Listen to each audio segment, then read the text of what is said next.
And now, good mic work commentaries and Greg Morgan presents the Winged Eagle Podcast.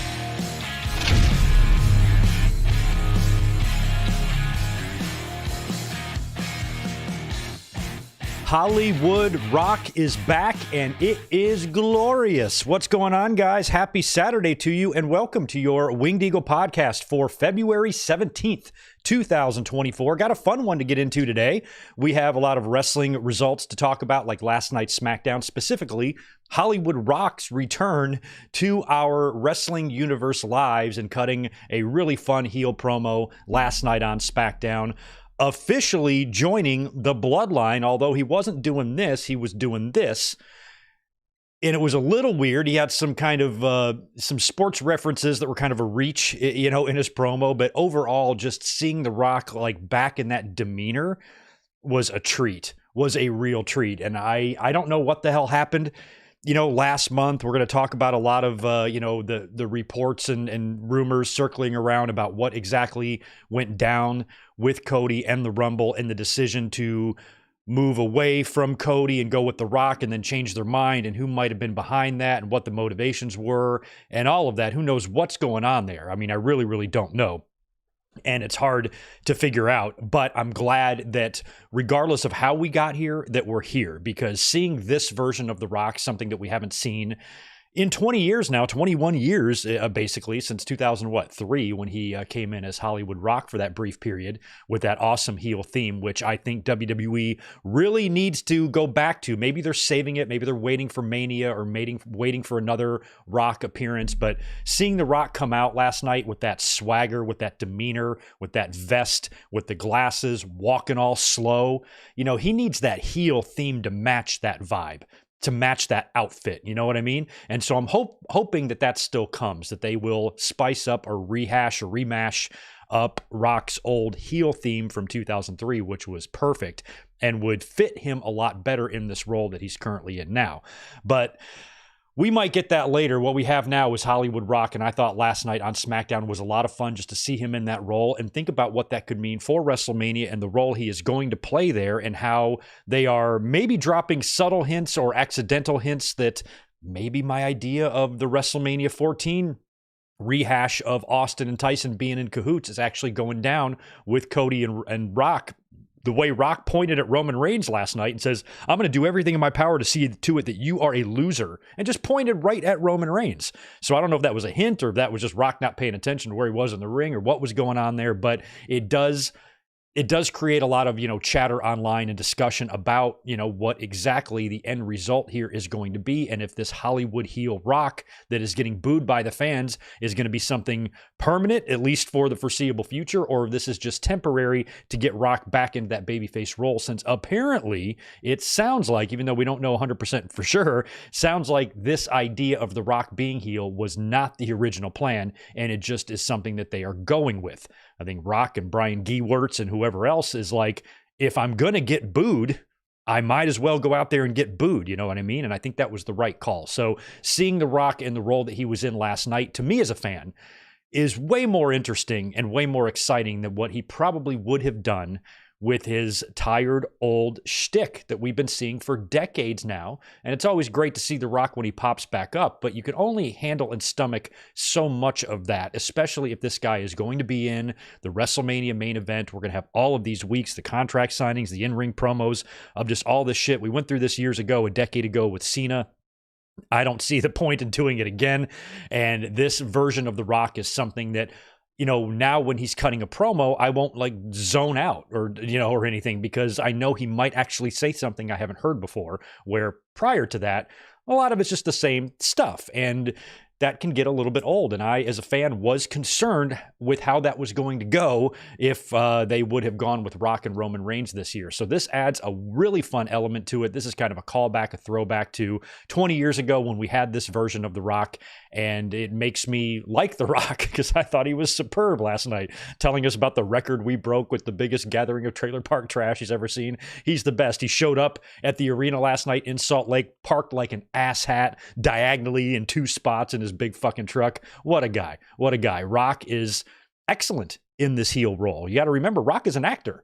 He's actually somebody that does have some acting chops. He's not, he's not Jack Nicholson or anything, but, Rock is a good actor, and leaning into this role, this heel, is fun. And I'm excited to see how it plays out between now and WrestleMania, because now all of a sudden this is interesting. And a lot of these fans, Cody going and finishing his story this year is too predictable. Nothing about what's going on right now is really that predictable. This has really been keeping us on our toes. And that's been something that I've been preaching for the past 9 months, ever since last year's WrestleMania. I said, be careful next year if you're going to have Cody win the title, because that could be a very predictable scenario from the Royal Rumble to WrestleMania, and so far it's been anything but. So I think that's good news, and even if it was unintentional, some of the best things WWE has ever done has been unintentional. Some of the best angles, storylines, and characters they've fallen completely ass backwards into. This might be another one of those examples. So I'm looking forward to WrestleMania. I'm also looking forward to Elimination Chamber coming up this week, and I'm looking forward to hanging out with you guys today. Happy Saturday. Welcome.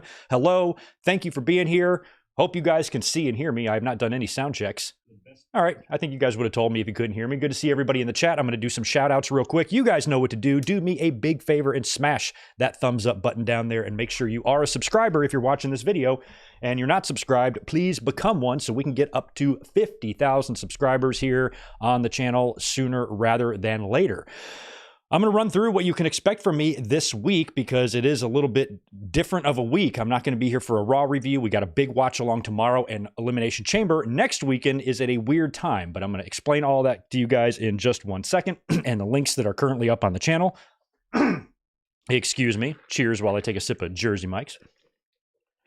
Let me cruise to the chat and say hello to all the channel members and anybody else that is hanging out in here right now, like Tatanani. Good to see you. We also have Jay Lambo in the house, Brandon McNeil, Financial Truth Academy. We got Isaac, Population 420, Titanium Titan, Mab as well, trying to hit all these channel members first. Max Pokebra, good to see you as always. We have... Is that the channel members? That's all the channel members for now. Good to see Red Raven Rucker, though, and Rodrigo, Mike Rouse, and Gilbert, and William Cullen, Sonic Plays, Rob Strickland, 7th season. We also have Rarely Even, Mark Simpson. Did I get you already?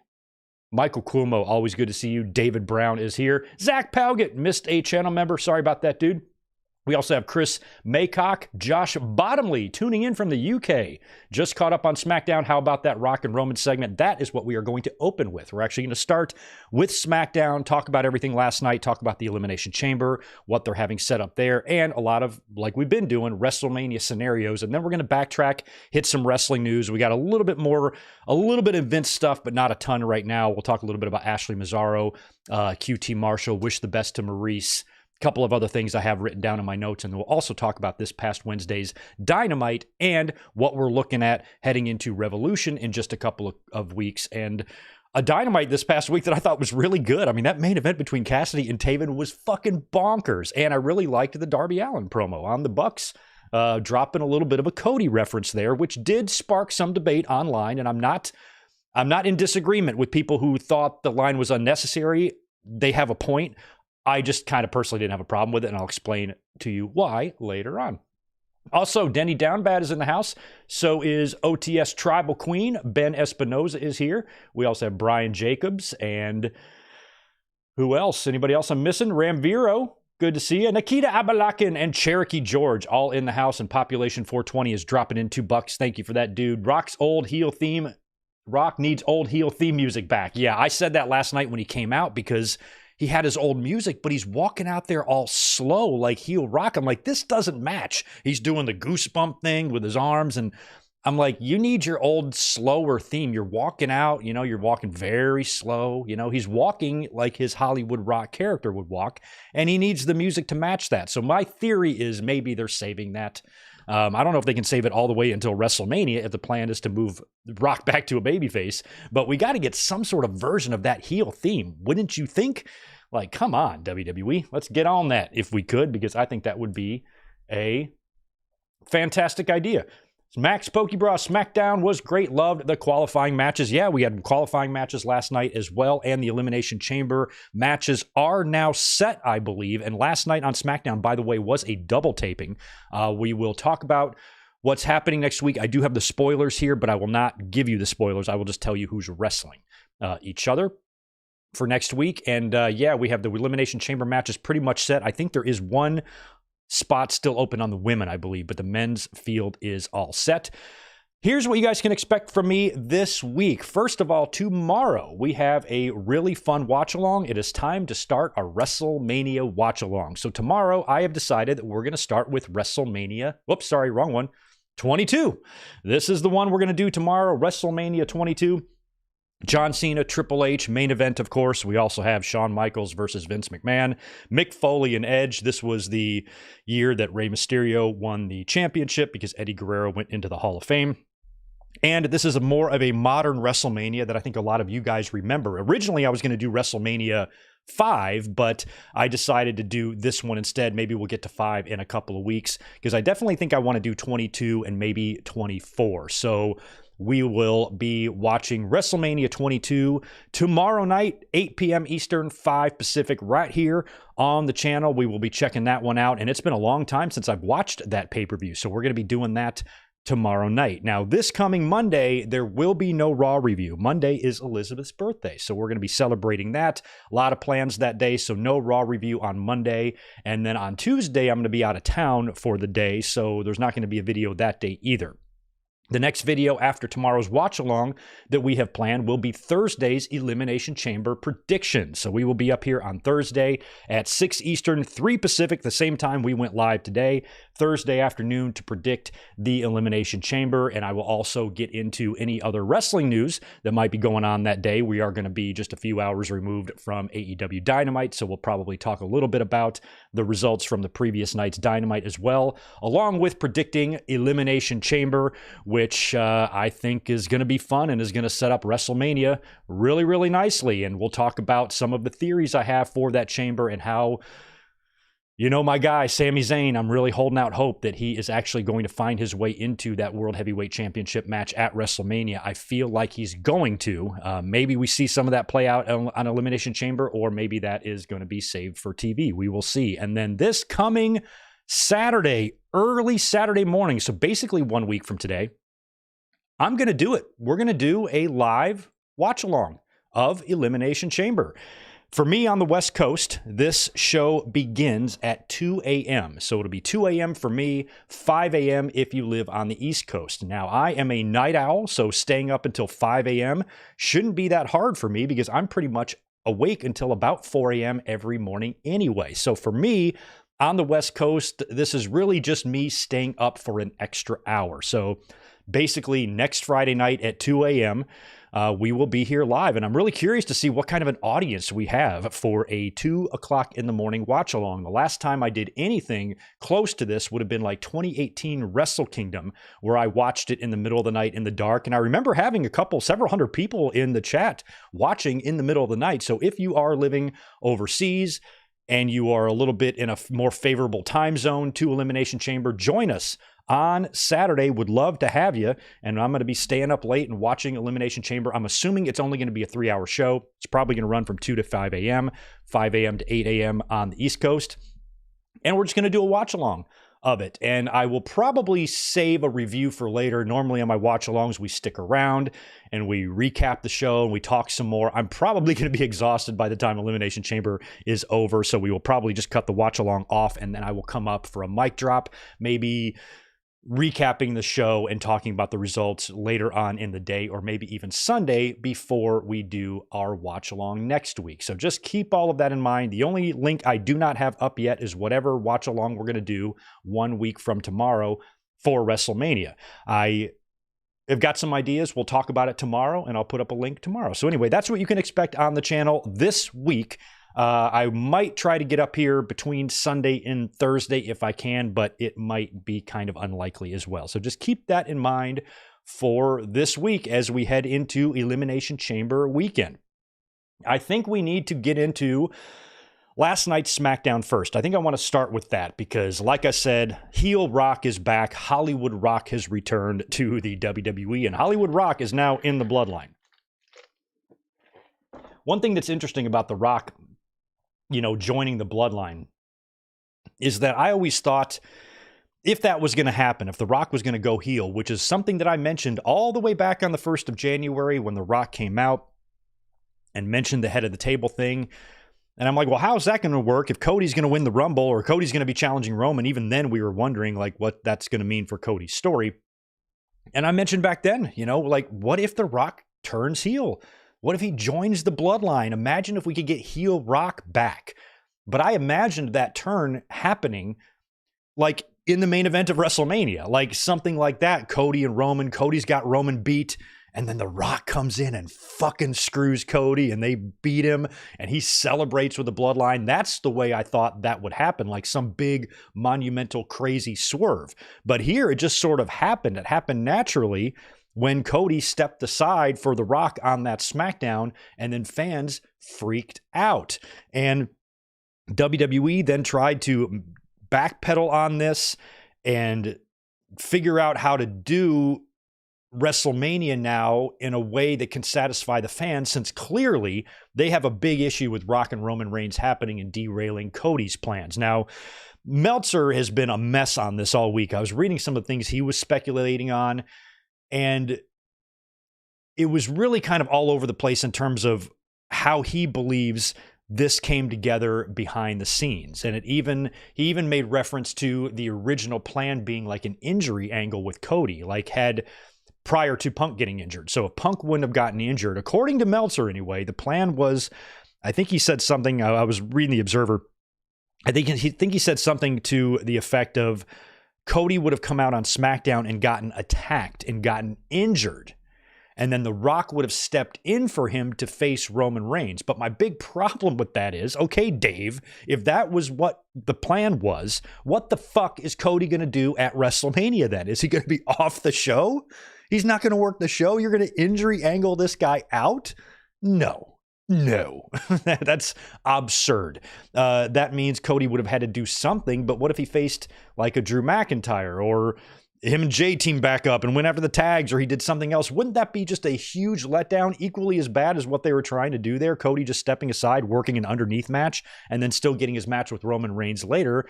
No. So I don't know where Dave is getting these facts or this information from, but that does not sound like something that would have worked either. I don't know what the original plan was. And like I said at the beginning, I don't even know what the road was that they took to get to where we are, but I still think it's good that we're here, because if they would have ignored us, if Vince was still around and it's still under his leadership, he might not have given a fuck. If the TKO merger didn't happen and there's not a lot of other, a lot of other situations at play and things to factor in, it was just Vince and his whims and his attitude and his mood and his desires, and it's all him, I would be very worried about things. Fuck the fans. We're going to do this anyway. This is better. And I'm happy that at least The Rock did not have that mindset of saying, no, I'm The Rock. They're going to cheer me no matter what. And, be that egotistical to think that, I can just do my thing and the fans will just conform. I'm glad that they were like, oh, well, if I'm going to get booed, I might as well go out there and get booed. I might as well be the biggest asshole we've ever seen, this business have ever seen. And he's on the road to doing that, because last night he was pretty damn funny. So, it's been kind of a mess to get here. We still have some gaps, like Cody. A lot of fans still want that explanation. I'm over it at this point, but a lot of fans are pointing to that SmackDown where this all started, when Cody said, I'm coming for you and I'm coming for that championship, but not at WrestleMania. There are a large amount of fans, a big portion of the audience, that still really need that explanation. And then last week on Raw, we thought we would maybe get that, but we didn't. All we really got was Cody being honest. And what Cody said is, I would not be going to WrestleMania if it weren't for all of you.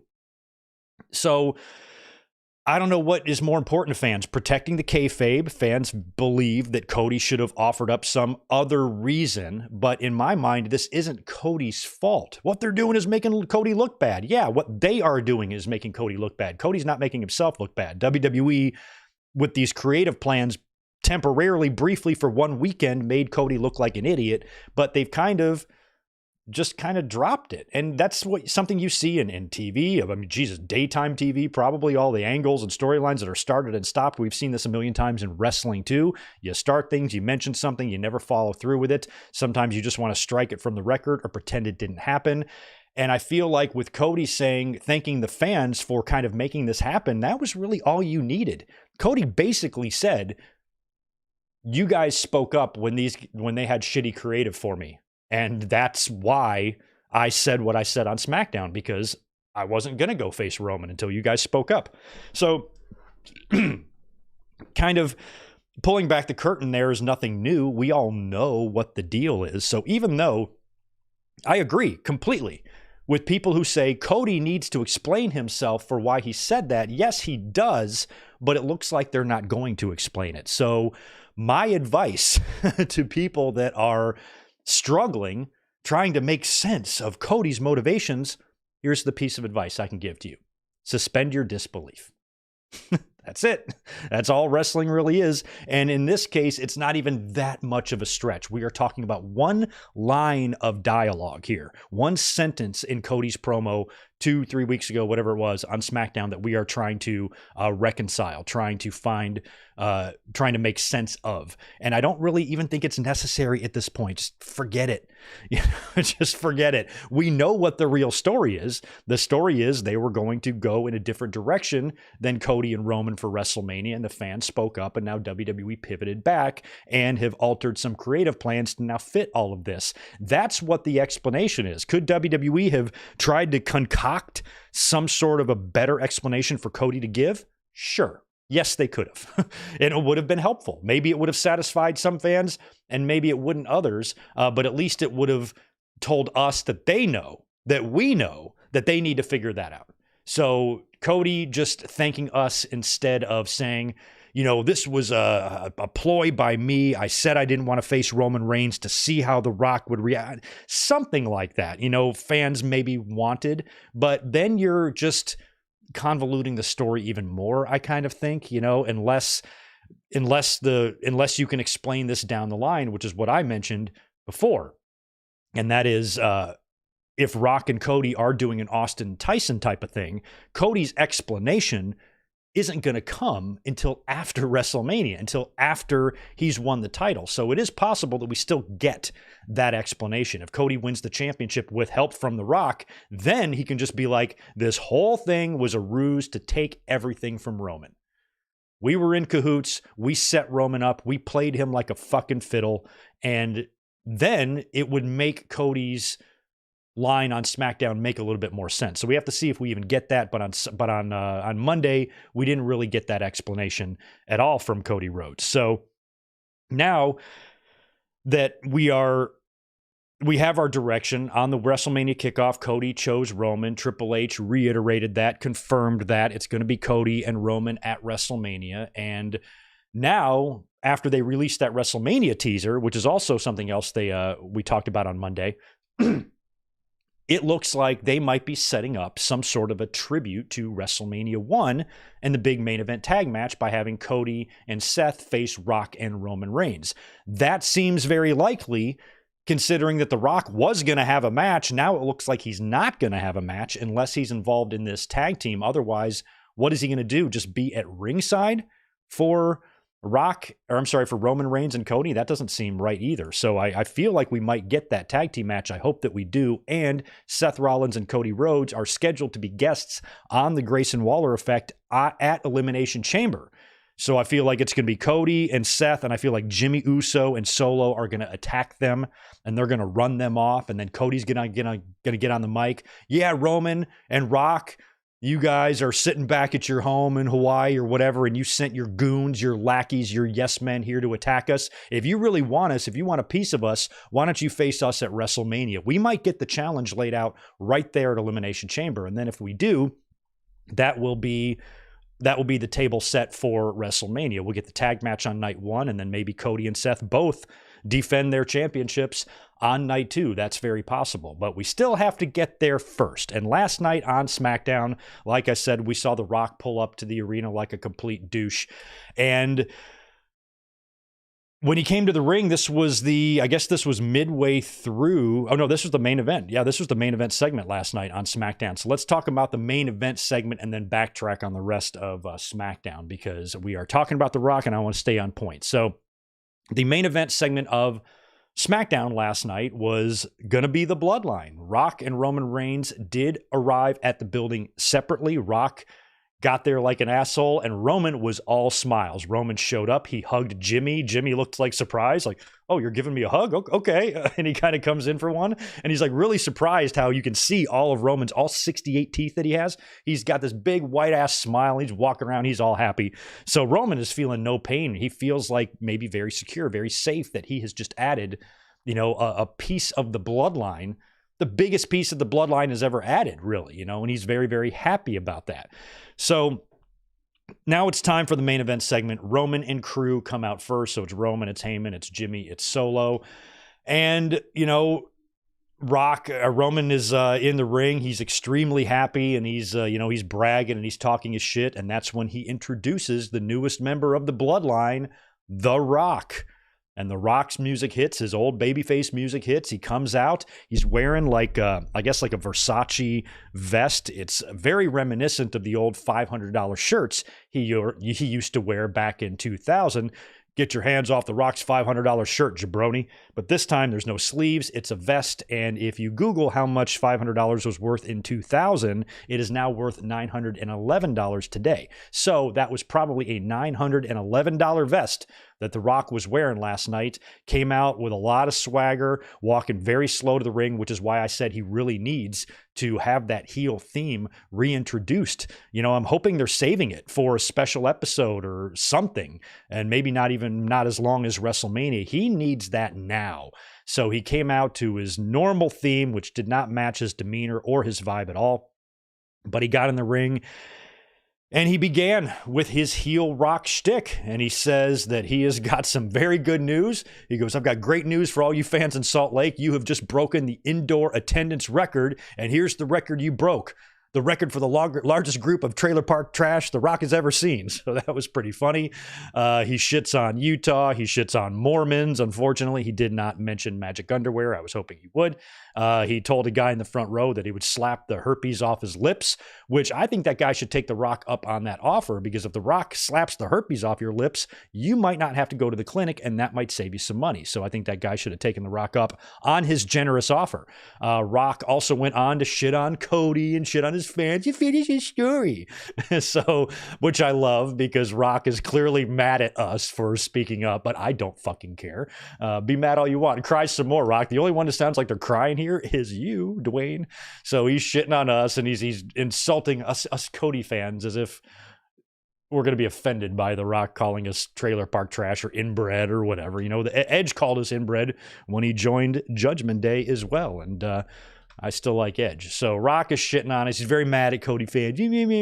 So that's all funny. He mentioned some stupid ass sports references, talked about the San Francisco 49ers losing the Super Bowl. What did they do? They didn't cry and moan and say they want to finish their story. No, they took it like men and whatever. And he said the same thing about the Utah Jazz when Michael Jordan came in the late 90s and lit them up in the NBA Finals.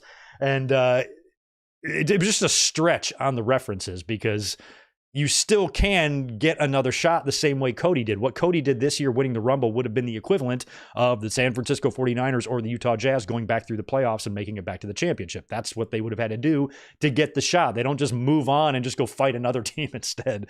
So those are a little bit of a reach, but that's part of Rock's heel shtick. I put that up on Twitter, like, his sports references made no sense, and then somebody's trying to like explain to me about the characteristics of his character. I'm like, I'm not dissecting the inner psyche of The Rock. I'm just saying those specific sports references in a vacuum, judged alone, don't make sense. That's it. We're not talking about he's saying that because he's a heel. I fucking know that. I'm not a goddamn idiot. But it was just a little bit of a stretch, and the comparisons that he was making were tough to put together. You know what I mean? That's all I'm saying.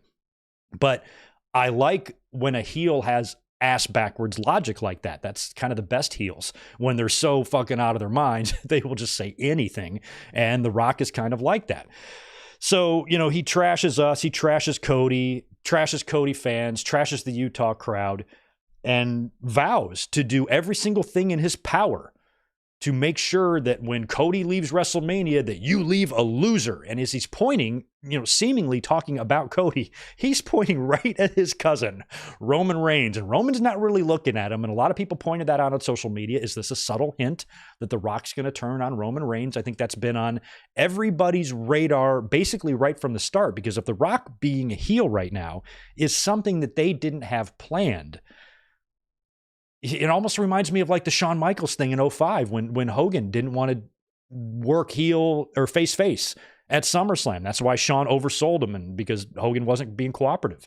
And so Shawn was literally like a heel for just a couple of months, and then literally the night after SummerSlam, he was back to being a babyface again. So maybe this is just a temporary thing, and then right after WrestleMania, Rock wants to be that babyface again, and maybe the way to do that is to endorse Cody, help him win, turn on the Bloodline, that type of thing. Because you do have to wonder about the Bloodline dynamic. If The Rock is in there now, who is the leader of the Bloodline? The biggest movie star in history, or the guy that has held the title longer than anyone since Hogan? Those are going to be two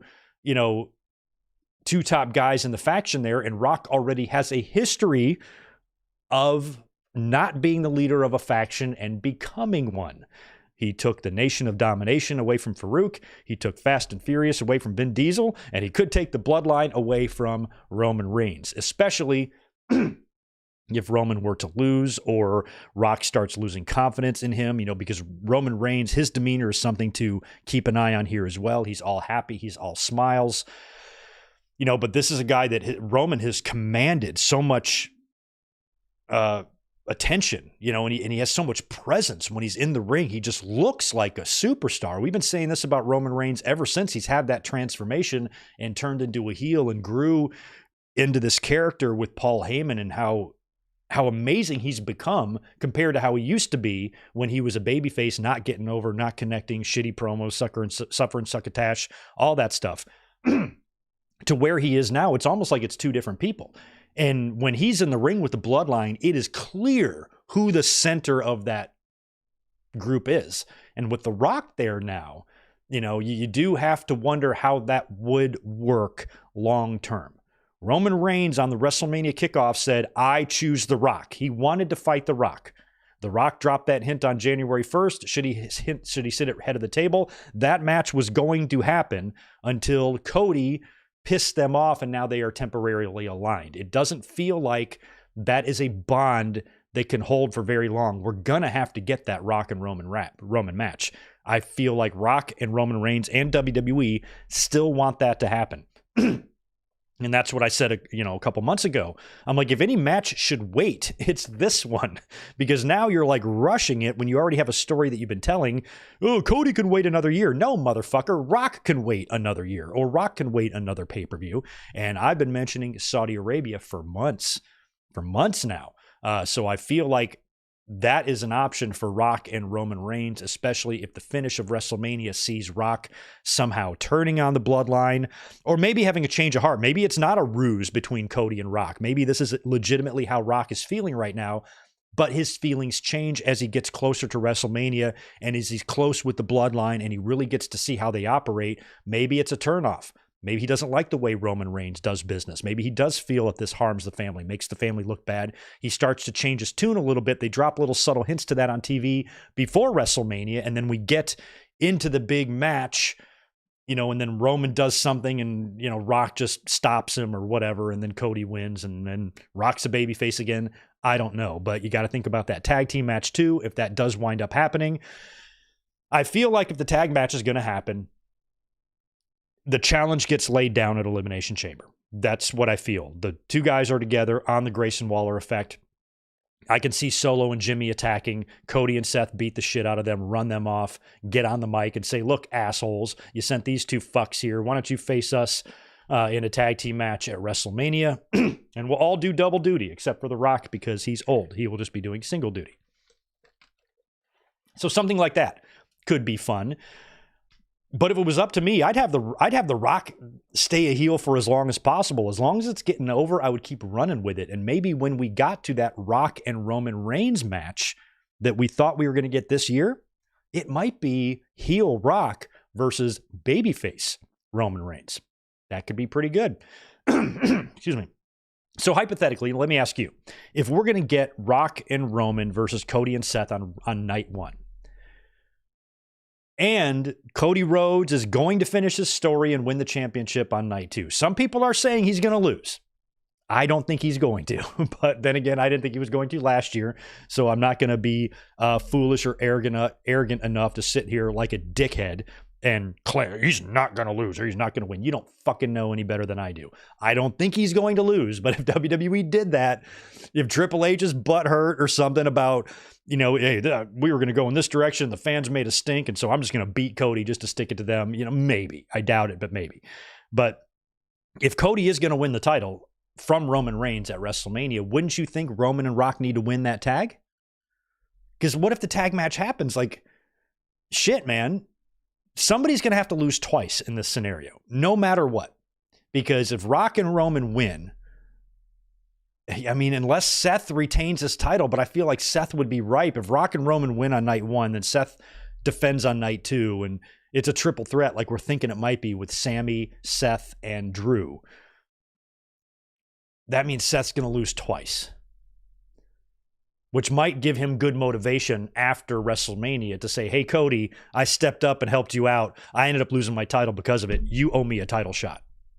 I have Cody and Seth Rollins pegged for WrestleMania 41. Cody defending and losing his title to Seth Rollins at WrestleMania 41. But maybe it happens before then. But either way, I feel like maybe Cody would owe Seth one if that happened. But if Cody and Seth won the tag, that means Roman's going to lose 2 nights in a row, which might play into Cody saying, I want to take everything from you. So there is no predictability here. This is kind of tough to figure out how they're going to do this and how they're going to space this out if they do this tag match in addition to Seth and Cody both defending their titles. So there's a lot to think about. I like it. I like the uncertainty of it. And I like the fact that we're getting to see The Rock in a heel role, something that honestly I thought we would never see again. I thought every time The Rock came back, he was just going to be naturally a babyface because he's gone for such long periods of time. The fans really aren't growing tired of him, especially when we're going years without seeing him. And it's been 12 years since he's been in the ring now, or whatever it's been, last time he had a match. So it's crazy. Oh, I guess 10 or 11 years now since WrestleMania 29. I don't count the Rowan match.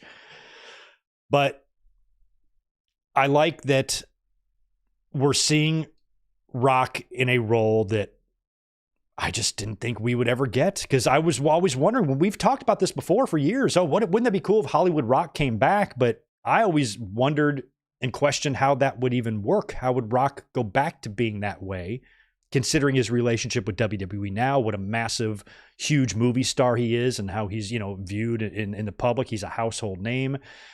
Being a heel like that, I mean, he's an actor. It should come naturally to him, but I wasn't sure if it was something that would translate because the fans just have this, natural reaction to cheer for the guy. But the Cody situation helped. The Cody situation made a lot of fans speak up and were like, I don't think so. So that was fun last night. I thoroughly enjoyed seeing The Rock back in that role. I want to see more of him. He's got to understand that I'm not offended when he insults me. If he calls me inbred or Cody crybaby or whatever, bring it. Bring it on. I'll chew it up. Hey, if you can dish it out, you got to be able to take it, and I can take it. So whatever you can say, Rock, if crybaby is the best insult you can come up with, I'm not too worried about you. Crybaby is something that I called someone and used as an insult when I was 6, when I was in the first grade, learning about pilgrims and shit. That's when I was calling people a crybaby. So I'm not too offended by being called a crybaby. I'm not too offended by being called a piece of trailer park trash, because I live in a pretty nice trailer. It's 5 bedrooms and 2 stories. So not too shab. And I'm not really that inbred. Okay, my parents are first cousins, but does that even count really, So I don't know. Rock, bring it on. Bring your insults on. I don't give a shit. Last night's SmackDown was also pretty good, like people were mentioning in the chat. Some good qualifying matches last night as well, including the opener, which was Kevin Owens taking on Dom in the Elimination Chamber qualifier. I was kind of hoping that Owens and LA Knight would not qualify and they would face each other one more time at the Chamber for the title. So now I'm not sure what they're going to do, because now they've both made it in. And I don't know if their issue is completely over with either. You know, there's been talk of LA Knight and Logan Paul at WrestleMania, but they might want to just finish off Kevin Owens and Logan Paul at WrestleMania. Maybe put him in a gimmick match and have Kevin Owens beat him. I don't know what they're going to do there, but Owens now is going to get a chance to face or wrestle for the championship if he wins the qualifier here against Dominic. He does when R-Truth comes out. This guy.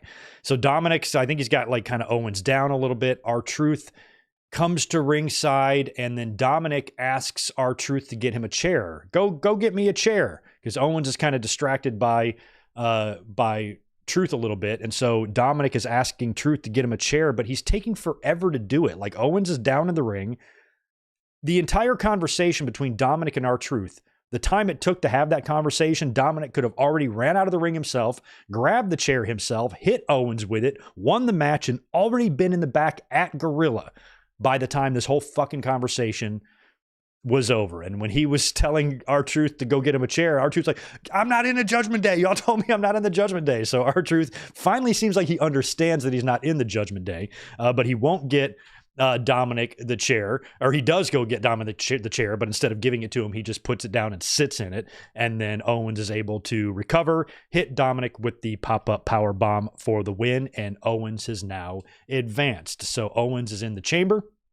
And then we go backstage. We have a little interview with Drew McIntyre, and LA Knight interrupts that, and they set up a match for next week's SmackDown, and that was taped last night as well. We are going to talk about Drew McIntyre later on and the status of his contract, because I've been saying, even though we haven't had any confirmation or news on his contract, the fact that he's out there wearing a shirt, he's got new merch dedicated to CM Punk, a feud he's going to have months down the line because Punk is recovering from an injury. They would not set up this feud, have Drew McIntyre attack CM Punk, then troll him just for Drew McIntyre to leave the company.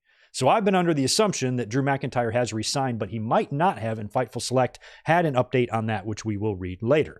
Then we got a women's qualifier. Tiffany Stratton defeated Selena Vega to qualify there, hit her beautiful Tiffany Stratton moonsault for the win, and she is in the women's chamber now.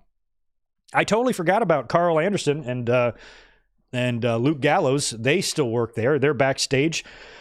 And they approach AJ Styles. There's some dissension in the OC, and Mia Yim was there too. I don't know if you noticed her. It was kind of hard not to. She was there as well. Anderson gets in AJ's face. AJ just slaps him, and then he tries to he has to be held back by Gallows. It looked terrible. Not good. Not good. But they seem to be maybe setting up either the faction becoming refocused or maybe actually splitting up here. And I don't know. I haven't really, aside from AJ, who just came back recently, OC has been largely off my radar. Mia Yim's had some good ones. She had a great match last week against Bianca, right? And I love Mia Yim and think we need more of her. But in terms of Gallows and Anderson and the whole OC faction as a whole, I don't know, not doing much for me. The Authors of Pain beat down a couple of jobbers. This was just a squash match here. Everybody was at ringside for this, Scarlett and Cross and Paul Ellering. I'm not going to judge the final testament yet.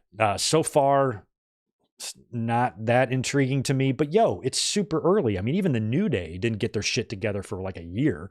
So it took them a while to get rolling. And that is the case with a lot of factions, a lot of new groups, a lot of new teams, a lot of new ideas. It's not just going to be over from day one. So I'm not going to judge this yet because I really like everybody involved. Karrion Kross, nothing he has done post NXT has even slightly interested me. but I still think he's got like potential. He had a great promo a couple of weeks ago. This guy can talk. I just don't know if he's just been able to find something that works for him. And now they've made this faction. They've aligned him with a legend in Paul Ellering, famous wrestling manager. And of course, Scarlett, she's always been over. And when the Authors of Pain were previously in the company, we liked them too. So it feels like all of the components are here. I'm hoping that this works or gets some traction, because I feel like if Cross can't find his niche here, like he's had several chances, and I just don't know what else would be left for him if this does not work out. So I hope that it does, and I'm hoping that, this group gets over somehow. They might move him to Raw after Mania, who knows? But let's just hope for the best there. But so far, I'm not going to judge it, but also so far, I'm not that into it. Then it was time for our next EC qualifier, The Miz taking on Logan Paul. Want to wish the best to Maurice, who recently had some precancerous tumors removed from her ovaries. I think she underwent a hysterectomy and is recovering from that. Scary health situation there for her, but apparently she is going to be okay. And thoughts are with Maurice and The Miz as they go through this. But The Miz was on TV last night to face Logan Paul in a qualifying match. Actually, pretty good match here. These guys, of course, have a lot of history. Logan Paul and, kind of got his start in the ring with The Miz in WWE. And I did like that Logan Paul hit The Miz with his own version of the skull, crushing the skull Paul finale, or Paul crushing finale, I think he called it. And The Miz was able to kick out of that. So The Miz didn't go down here without a fight, but the finish was pretty good as The Miz attempted to get back in the ring. He was kind of nursing an injured leg there. Logan grabbed a hold of the leg, wrenched it, hit Miz with his right hand punch. Miz is basically just out. Logan Paul holds him and then just basically slams him down in almost like a reverse skull-crushing finale. And before he does, he goes, "I'm going to Australia." And he slams him down, pins him by hooking both legs. Pretty fun finish there. And Logan Paul, I hate myself for liking him. I really do. But it's impossible to ignore how ridiculously perfect he fits into this world. He looks like he was just made for this. If I didn't know that Logan Paul had a social media presence and fame already, I would have just thought this guy was a pro wrestler. He does not look like he's an outside person coming in. And in terms of outside people who have come in, he is right at the very top of the list of somebody who took to wrestling quicker and better than a lot of people who've been doing it their whole lives. And he's right up there with a Kurt Angle. Although Kurt Angle was kind of wrestling, Logan Paul was never doing any of that stuff. So he fits this perfectly. He's got a great character, and he was just tailor-made for this. So now the United States champion is in the Elimination Chamber, and he has a chance to become a double champion. He could win and challenge Seth Rollins for the title in a rematch. Could you imagine that? Him walking out as a double champion at WrestleMania? I would die. Excuse me. After that, we go backstage. We have Tiffany Stratton showing up. Liv Morgan and Bianca Belair are chatting it up. Tiffany walks in and he's like, "I'm in the chamber now. Who am I going to pin first? You or whatever," talking smack. And then Jade Cargill walks in. Jade is there along with Nick Aldis and Braun Breaker, but Jade walks up to the two of them and was like, "Really? Y'all are going to do this right before my big business meeting?" Big business. I like that. That's why I'm like, why are people mad about Darby mentioning Cody and Jade mentioning big business? Who cares? That's fun. I like that. It's fun. So she then walks off with Nick Aldis and Braun Breaker. He's got contracts for both of them. And then when we came back from the break, although I do think we had another match first, is when Aldis came out with Breaker. So still not totally sure about Jade Cargill, if that was indication that she is signing with SmackDown. We also heard that there was plans for her to be in the Elimination Chamber match, and those plans were now changed, although she was on SmackDown last night. Later on, Aldis would introduce Breaker, but not Jade, and there is still a match left in the women's chamber, a spot open in the women's chamber, I believe. So maybe Jade goes to Raw and gets herself a qualifying match and qualifies or something like that. I don't know. Or maybe Adam Pearce says, "I'll tell you what, if you sign with me, I'll just put you in the chamber." And maybe she doesn't even have to qualify. Maybe she gets like a free pass or something like that. But if you put Jade in the chamber, and the plan isn't for Jade to win the chamber, then I don't think Jade should be in the chamber. There was a lot of disgusting dudes with Cheeto crumbs stuck in their chest hair that had a lot of assumptions about Jade Cargill this week that they wanted to share with you. You know, and this idea that WWE has fumbled her and has dropped the ball with her is fucking ludicrous. It's idiotic. They know what they're doing. Just chill. The girl's mom just died recently too. Give her a break. I think WWE is strategic in a lot of their plans. And just because you're not seeing her doesn't mean that they just locked her in the broom closet and forgot about her. Like, get over yourselves, man. Let the professionals do what they do, and you just sit there and eat Cheetos. That's your job. That's my job, is to sit here and watch, not to be a dick. So I don't think that means anything. If WWE had plans to have Jade in the chamber and then they took her out, I don't think that means that there's some catastrophic failure going on with Jade. I think that was them rethinking things creatively, or saying, hey, if she's not going to win the chamber, why should she be in the chamber? That's why at the Rumble, I said in my predictions, I was 50-50 on her. I'm like, she could debut, but I might be of the mindset, why have her in the Rumble just to get tossed out? But the way they did it was perfect. Didn't harm her at all. The chamber is going to be different because the chamber, she's going to have to get pinned. And she got pinned like once in AEW, her whole fucking career there. Well, I guess twice. But that's kind of a big deal, and that's just not something you might want to do willy-nilly. And if the plan is for Becky to win the match, then how do you get Jade out? Jade and Bianca could do something there. That's why I'm kind of hoping Jade still gets in and they can set something up here with Jade and Bianca, you know, where, you know, maybe Bianca beats Jade in the chamber and then you do the one-on-one match and Jade beats her at WrestleMania. You could do that. So I feel like with that spot still open, unless on the spoilers on SmackDown, that spot has been filled, but I think that's going to be handled on Raw, I think. So if Jade gets in, that is where you could set up her and Bianca Belair.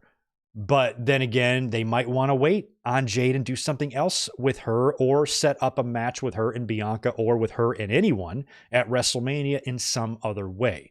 So not really sure yet, but I didn't read anything into the news that they had plans for her to be in the chamber and then they took her out. Who fucking cares? That's not making me think that WWE doesn't have their shit together with Jade Cargill. They're paying her a lot of money. They're going to debut her when it's necessary. And I think she had a really good showing at the Rumble. I thought she looked really good in there. So we'll see what Jade Cargill does. Then we had another qualifier. Naomi defeated Mel Batost to qualify for the Elimination Chamber. She has some new music now. And the wrestling fans have gotten so dumb that they're now just spelling out the names. Naomi. I moan backwards. So Naomi is now spelled out on the Tron, and then she's got some new music that I thought was fine. And she came out and did her thing. She beat Alba Fire, and Naomi is now in the Elimination Chamber as well. Then we get a quick shot backstage of Bayley being approached by Dakota. Dakota's trying to apologize, but Bayley is just not ready to trust anyone right now, and I don't blame her. So Dakota is still trying to prove herself to Bayley. I'm wondering if she does prove herself in the last, minute there, and then Bayley, has her as backup at WrestleMania, and then Dakota turns on her, something like that. And we also got a little Damage Control vignette, which I really liked. I'm loving the use of the Japanese wrestlers via, vignette like this. Shinsuke Nakamura and Damage Control doing that gets their message that they're sending across better than like an in-ring promo. And I really like that technique. It's worked well. It's really helped Shinsuke. And I like it for Damage Control as well, and how, Io Sky kind of took over the group. And that's what she said. It started in your vision, but, now it's ours. And, Damage Control consists of only one of its original members. I mean, the original team was Bayley and Dakota and Io, right? And now with Asuka and Kairi, who came in after the fact, and Io is now the leader. And Dakota seems like maybe on the outs with them, but not sure. So that's why I'm not sure if Dakota would really fit with those three or not. They might just want to make it a Japanese, faction. But if she does and she sticks around with them, that would be great for her to screw over Bayley at WrestleMania. But I'm kind of torn. I'm okay either way. If Io Sky were to retain, with help from her Damage Control family, I would be fine with that finish. Io Sky could hold that title for a year for all I care. I like her a lot. But Bayley having that moment at WrestleMania would also be something that I think her legacy needs and would be good for her. So I'm kind of split on that. You guys let me know what you think would be best for Bayley at WrestleMania. Then we go to the stage again, and Nick Aldis comes out, and this is where he officially introduces Braun Breaker as a member of the SmackDown brand. So Breaker is now on SmackDown, officially finally being called up, but he ain't completely done in NXT because he just won the NXT tag team titles with some guy named Baron Corbin. So that bald guy that's on NXT, God, never heard of him before. But I guess him and Braun Breaker are tag team champions now, so good for them. So Breaker is going to have to finish up business there unless they want to bring this Corbin guy up to the main roster. We'll have to see what they do. But I feel like Breaker is someone that they want to position as a major single star. So being NXT tag team champions right now feels like it needs to be something that's short-lived. I mean, maybe they do a split between those two and Corbin beats Breaker before his NXT run is officially over. I don't know.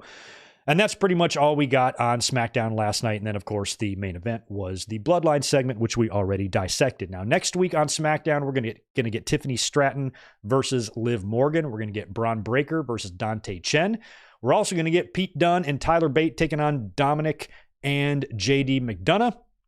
And the Authors of Pain will be facing the Street Profits, as well as that LA Knight and Drew McIntyre match that was set up last night that I guess will probably be the main event next week. And that will be your go-home show. And then right after that show airs, about 6 hours after it goes off the air, 7 hours after it goes off the air, the Elimination Chamber starts. So, like I said, we're going to be here next week, 7 hours after SmackDown goes live. We will be after SmackDown ends, we will be live watching the Elimination Chamber. And in terms of the Elimination Chamber, where did it go? Card. Here's what we got. Rhea Ripley defending her championship against Nia Jax. Damian Priest and Finn Balor defending the tags against Tyler Bate and Pete Dunne. And after that, at some point after WrestleMania, I need those tag team titles to be consolidated, or we need new belts, or we need something. Please, for the love of fucking God. Like I said earlier, we also have Seth Rollins and Cody Rhodes as guests on the Grayson Waller Effect. And then we have the Women's Chamber match. The current qualified participants for this are Tiffany Stratton, Liv Morgan, Bianca Belair, Becky Lynch, and Naomi. One spot left to fill. That's probably going to be filled on Monday. And I don't even know who's... do we have a match for that yet? Do we have a qualifier announced? What's the deal with that last spot? I think it would be awesome if it went to Jade. Men's Chamber, we have that field completely set. Kevin Owens, Drew McIntyre, Logan Paul, Bobby Lashley, Randy Orton, and LA Knight. Yeah. And that's it for the Chamber. That's why I think next week it's just going to be a 3-hour show. That's why I think I can squeeze out a watch along. Won't be that hard. Oh, yeah, that's right, Michael. Thank you for reminding me about the old TGF Fridays waiter, Corbin. I forgot he used to work there. So, yeah, I guess I just forgot that he existed, this Baron Corbin guy. It happens. Let me knock out some of these super chats before we get into some wrestling news here. Who was the next one I saw? Chris Ludek, my California homie. What's up, man? Appreciate you being here. Thank you for the 10. I agree with you. I think... he turns on the Bloodline at Mania and Cody wins, but I would rather see Cody win cleanly because, again, all the attention would be on Rock and Roman. Yeah, maybe. There is a way to do it, though. Like, I thought the same thing. But, I mean, I do think, if Rock were to turn on the Bloodline, and I kind of envisioned, I pitched this whole thing about how before the Rock turned heel, about, he could just be the ref, or he could be the enforcer, or he could just come out there when Solo or Roman's crew tries to pull their bullshit again. Finally, the Rock is going to be there, a member of their own family, to say, no, it's been 3.5 years of you winning this way. This ends now. And all Rock really has to do is take out Solo and Jimmy. It wouldn't make Cody's win not clean. It would make it completely clean. As long as Rock doesn't get in the ring and rock bottom Roman Reigns or something. Now, if that happens, then it's not clean. But if the Rock is out there just to neutralize the Bloodline and Cody and Roman do their business one-on-one, Cody's win will be clean. So I wouldn't have a problem with that. But if it gets really crazy and it's overbooked like Attitude Era, then we might have a point there and something to worry about. But I feel like if that were to happen, Rock takes out the Bloodline, Cody beats Roman, Rock maybe even comes in the ring, hands him the belt, raises his hand, does the little point, and then just leaves. Walks right out the ring, no Rock music, no nothing, all Cody. Rock gives him the endorsement. He leaves and he gets out of the ring right away. Cody has his moment. I think that would be fine. Austin and Tyson spent the whole time in the ring together and they left together. Where if Rock and Cody did something like that, I would like to see The Rock just get out of the ring and let Cody have his moment. And then Roman, of course, will be pissed. He's going to blame The Rock. And then boom, you've got Saudi Arabia, Rock and Roman Reigns, biggest fucking match of all time. So I think it would be, there is a way to do it without the attention being taken away from Cody, I think. Clofix C, thank you for that as well. Thank you for your 5. In regard to your Sting celebration prediction, don't you think an old school guy like Sting wouldn't insist on going on his back? Cheers. We're going to talk about Sting. I feel like with Sting, it's up to him, yes. And I think an old guy like Sting might want to go out on his back, old school mentality, sure. And if that's what Sting wants to do, that's fine. The Bucks are set up here to win the tag team titles. But also with Sting, AEW has used him so well, and he's like 60-something years old. Sting wasn't really there taking away from top talent anyway.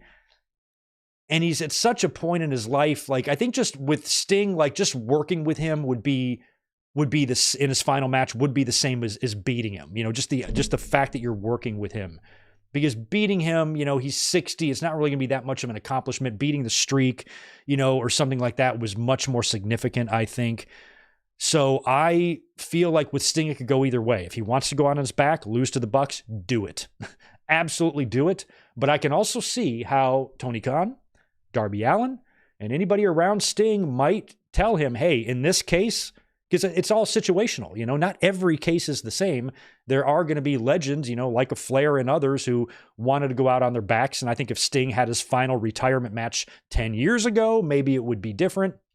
But Sting, this has kind of been just like a nostalgia trip. Sting has been presented in a very fun way, in a very fun manner. He hasn't buried talent. Sting is actually, think about that. Sting is undefeated in AEW and hasn't buried anyone. No one has suffered from Sting's wins. No one has suffered because of the position Sting is on the card or because of the push he is getting. None of the talent there has been harmed by Sting's undefeated streak in AEW. I'm not sure if that would be the same story if WWE brought a legend in and made them undefeated. Sting has been used in a really, really positive way, and I think a lot of fans universally agree on that. So I think in certain situations, maybe you do go against the grain, and maybe it's not always a black and white answer every single time for every single legend. In this particular case, the way it's all set up, I don't think it would be bad at all if Sting retired a champion and retired undefeated in AEW. It would be a nice just cherry on top of his already remarkable career, getting one last little bit of a run here, and I would be open to it. So basically, when it comes to things like this, the person retiring is going to have a lot of say in what he does. And I think Sting, he picked the match, and I think Sting is going to be allowed to pick what happens. People might suggest what they want to do. Tony Khan might tell him, Sting, it's up to you. I want you to win. I want you to retire as tag team champion. This is what I want your legacy to be in this company. I want you to be undefeated. I want that for us. But if you want to go out on your back, then you'll go out on your back. And another thing you have to remember, it's not a one-on-one match here. Another person that gets in the win column, if you win, is Darby Allin. Darby Allin will be a guy that will also get to go in the record books and have a really nice feather in his legacy of being the guy that retired with Sting as co-holder of the tag team titles. That would be fucking great. Darby, either way, he's going to have that because he's going to be champion going into that match. But if they were to retire as tag team champions, or Sting did, I think that would be great. I don't even think Darby would try to find a new partner. I think Darby would forfeit the title out of respect. And then you hold a tournament, and then maybe the Bucks can win it or something like that. So I'm of the opinion that Sting can do what he wants, and I'm probably going to be okay with it either way. I don't really have too strong of an opinion on that. Yo, what up, K-Dogs Keno? Good to see you, man. I'm sure it's been said that Rock seemed to point at Roman when he said, I'm going to make sure you lose at Mania. Yeah, we just talked about that. He pointed directly at him, right at his cuz. I'm going to make sure you lose. Maybe that was like almost, too deliberate or too obvious. I don't know, but yeah, he definitely did. All right, I think that caught up with we've caught up with the super chats there. Let's get into a little bit of wrestling news before we talk about AEW, because we have a few things to get into on the news front. There is a little bit of news on Drew McIntyre. Now, we've been mentioning Drew, and I've been saying lately that I'm of the belief that he is resigned because I don't think they would kickstart this feud with Punk if he was just going to turn around and leave, especially when Punk is months out from returning. And if Drew's contract is coming up, he would have to extend it for that feud to even happen anyway. So I've kind of been thinking that he's re-signed, but we just haven't gotten any word or official news on the terms or the details of it. Well, here's what Fightful Select had to say about it yesterday. Maybe it was the day before. Ahead of last year's WrestleMania, Fightful Select reported that McIntyre's deal was up ahead of WrestleMania 40 and that Drew was operating on the possibility that 2023 could be his last WrestleMania. That won't be the case. WWE sources have confirmed the obvious, that he's scheduled for WrestleMania. Fightful has confirmed that McIntyre's deal now extends past WrestleMania and that some injury time and inactivity time was added to the deal in order to get it there. Sources near McIntyre claim that there have been conversations between the two sides, and it appears as if they want to get a deal done. However, they also claim that one isn't done in place and that nothing has changed on that front. WWE sources indicated that McIntyre was well respected in the company by talent and staff for his work, as well as media and community event schedule. So McIntyre seems like he wants to stay, seems like they want him to stay. Not sure what the holdup here is, but I still feel like if they've got a feud with Punk in mind, maybe there's enough time on McIntyre's deal still where he can still have like one match with Punk, like as long as Punk's injury time is on schedule and there's no setbacks, he can be back before McIntyre's deal. So they've set McIntyre up with this feud. Okay, here we go. If you don't re-sign with us, then Punk beats you in a loser leaves town match. And if you do re-sign with us, you and Punk can have a kick-ass program together. So maybe that's what they're doing here, but it doesn't sound like a deal is in place yet. Hopefully Drew gets that deal. I mean, seeing him in AEW would be cool, but I like Drew in WWE. I've always been a big supporter of his there, and I think he should stay there. So hopefully he does. Looks like also TNA talent is really upset about the Scott D'Amore firing that took place last week that shocked a lot of them. The details into what went into that sounds like it didn't shock Scott that much, but it really upset a lot of the talent to the point where they collectively sent a letter to Anthem voicing their displeasure with this. You can read this letter online. It's 2 pages long. I'm not going to read it to you here, but it basically just says, that they feel TNA is a family, and Scott D'Amore was a big part of that family. He's trusted. He did a great job, and they really valued him as a coworker, and they're very, very upset about this, But at the same time, I feel their pain. Trust me, I feel like they're exactly right. But this is just kind of the reality of, of business and stuff. And sometimes things like this happen and people have to go and friends are lost. That's just the reality of it. I don't know if a letter like this or the talent stepping up and speaking up and fighting this would be enough to bring him back or not, or if that's even an option at this point, or if he would even want to. But the fact that they stepped up, I thought was nice. And I do appreciate when, a locker room as a group can say, hey, we could have some serious issues here now with him gone. Like, who's going to step up into this role? Another reason why I think Fightful Select is worth subscribing to is they tend to clean up a lot of Meltzer's mess. And, there was some word going around that Tommy Dreamer was going to be the head of creative now in TNA. Apparently that's not the case. There's kind of a few people, a crew kind of involved that's handling things for right now. But either way you look at it, there's still, a big void and a big gap there. And now the person essentially who's going to be replacing Scott doesn't have any wrestling experience at all, outside of one little produced segment when he worked for The Score, WWE related or something. So a lot of concern, I think, with the talent in TNA. I wish them the best because it's been nice to see TNA kind of rise from the ashes a little bit, where they were just hanging on by a thread. They had lost a lot of respect, in wrestling, terrible, just reputation, and they were just crumbling and falling apart. It was in such disarray for so many years there.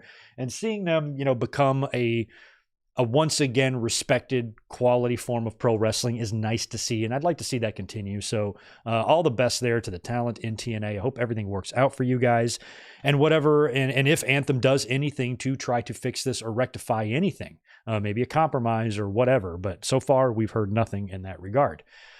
Guess who's back in AEW? QT Marshall, who left the company due to, I guess, like kind of creative and personal differences and whatnot at the end of the year, is already back. Here is what Fightful Select had to say about that a couple days ago.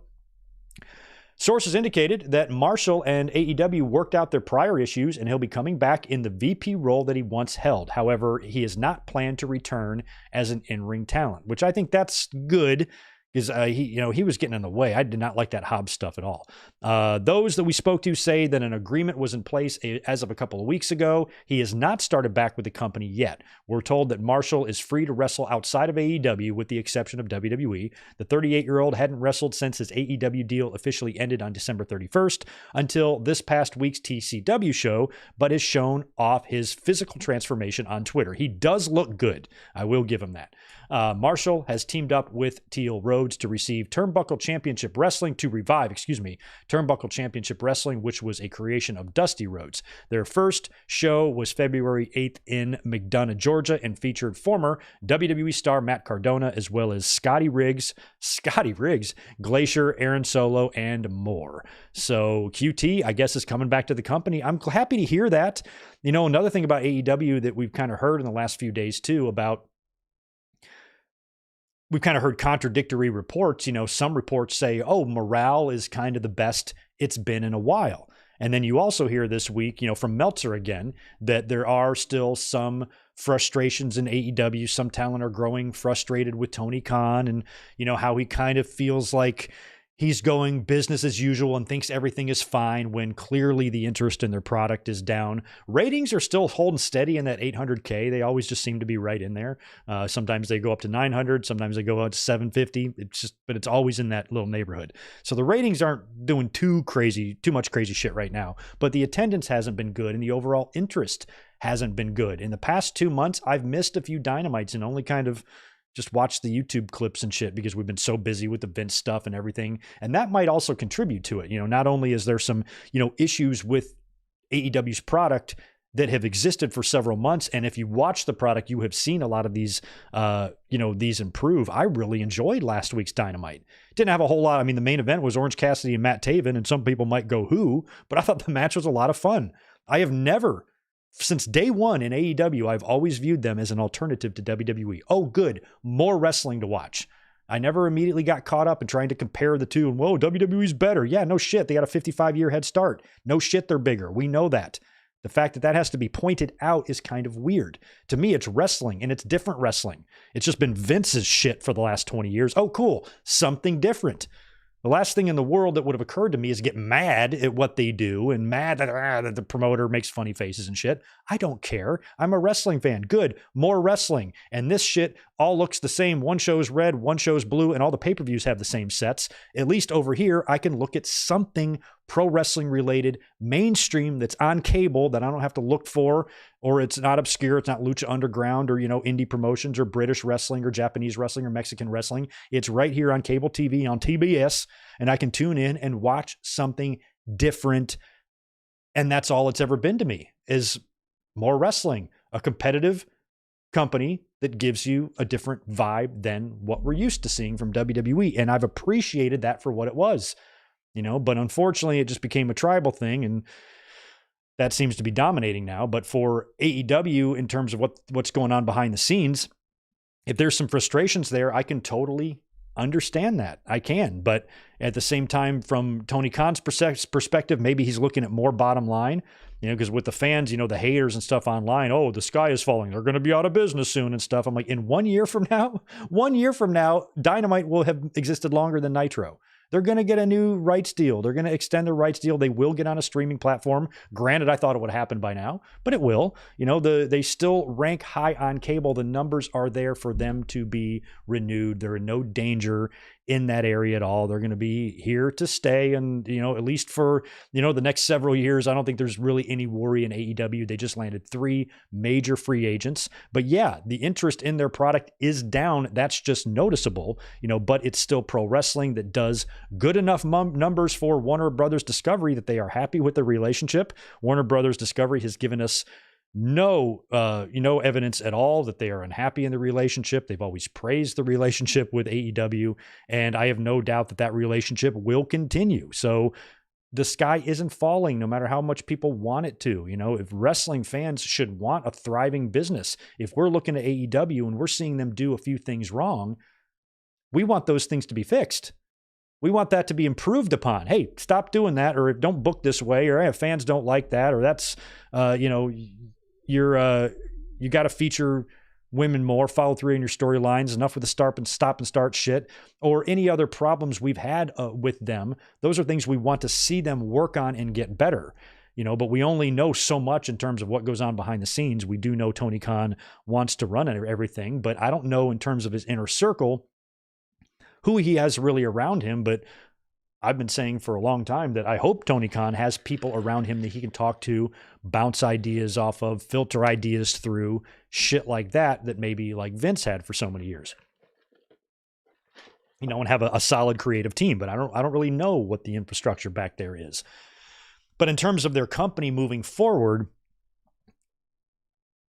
they, outside of this dry spell, ratings dry spell, attendance dry spell, they have to get better. They have to fix that. They do, and they need to work hard to continue to generate interest for their product. But at the same time, the numbers they're doing and all of that, to me, is not indicating whatsoever that there is any fear of them being dropped by Warner Brothers or not finding a TV deal. And you have a large portion of the audience that actually wants that to happen. That's how sick and pathetic people are. They want that to happen. They hope for it. They pleasure themselves to bad news. It's the weirdest thing. I'd feel kind of bad for these people that this is what being a dick has done to them. It's made it impossible for them to enjoy wrestling. They're actually rooting for a company's downfall, rooting for people to lose their jobs, and they are hoping that it happens, and they make a lot of ignorant, unintelligent assumptions. And a lot of those assumptions are, oh my God, they're going to get dumped and they're going to be off the air and out of business in 6 months. No, they're not. They're going to be here. They're going to be here longer than WCW was. So get used to AEW. They ain't going nowhere, but they are in a little bit of a funk that they need to get out of. So let's hope that they do. It's, I think Revolution is set up to be a fun show. One thing that they've always been able to deliver on is their TVs and pay-per-views. A couple of the Dynamites this year have been a little bit off. There was even one a couple weeks ago that I was just flat out not interested in, but last week was pretty good. And their pay-per-views are still going to deliver, and you never know. It just takes that one thing, man. All they need is to find that one angle, that one wrestler, or that one faction. And they've got some stars, they've done great things with Tony Storm, and MJF, became a star. I think Samoa Joe is a phenomenal world champion right now, but they need that Austin and McMahon thing or something. They need just something just to catch on and spark them. And then if it does, Tony Khan has to make sure that he actually takes advantage of that and uses it to his advantage. Sometimes it just takes one little thing, and that's the way that business has been. We've seen it swing so dramatically from one side to the other, all because of like one little thing. And that's been going on for years. The Hogan leaving AWA sparked everything for WWE. And then Hogan going to WCW did the same thing, which then caused WWE to create Austin McMahon in the Attitude Era, causing that whole thing. All of these little scenarios and situations a lot of times just happen. And I think AEW is in desperate need of something like that so they can, try to build up their audience. That's a lot of what their critics say. They're not growing their audience. I'm like, well, I guess, but they have an audience, a good one. Does it need to grow? Yeah. But I don't think it's as bad as they really want it to be. I think overall, they still have a solid product over there, and the Titanic is not sinking, so let's just chill out. We do have a little bit to discuss with about Vince McMahon as well. There's no real news here. There isn't any new news on Vince McMahon, and I think that's kind of good. I need a break. I need a break from those thumbnails and a break from just having that being the focal point of this podcast, especially given the horrific nature of the details in that lawsuit and whatnot. But there's just one little tidbit that I want to read from you. This is a tweet from Brandon Thurston that he sent out today. And there's still a lot of questions, and that's why I feel like this could be right now the calm before the storm, even though there's not a lot to talk about right now. There could be if we wanted there to be. There's still a lot to dissect and a lot of questions about how we got to where we are, what was known, who knew what, and still what upcoming consequences there might be when more details, come out, more people come forward, or the investigation reveals specifics once this happens. And I think one of the big questions that a lot of people have that I think fans really want the media to ask at one of these scrums is involving Triple H and Nick Khan and how they voted against and for Vince McMahon and how he was able to muscle himself back in. And one of the biggest things about this lawsuit that I've said for weeks now is that I think it might have been a lot different if they just would have kept him out when Vince left, that last summer or whatever it was. And then that was it. And he wouldn't have forced his way back in at the end of the year, and had that whole deal and come in and screw up last year's night after WrestleMania and that whole thing. Had that never happened and he just stayed gone right from the start, I think WWE would be in a lot better position right now. But since he was allowed to come back in, it's starting to put into question a lot of the other company execs. And that's why I'm not sure, how everything is going to play out once all the, the details in the investigation come out. But here's what Brandon Thurston said today. I just thought it was interesting, so I want to read it to you. And I quote, "I haven't heard this point quite explained or articulated yet, so I will do so here. In November 2022, the WWE board concluded its investigation into allegations of sexual misconduct against Vince and John Laurinaitis and WWE culture.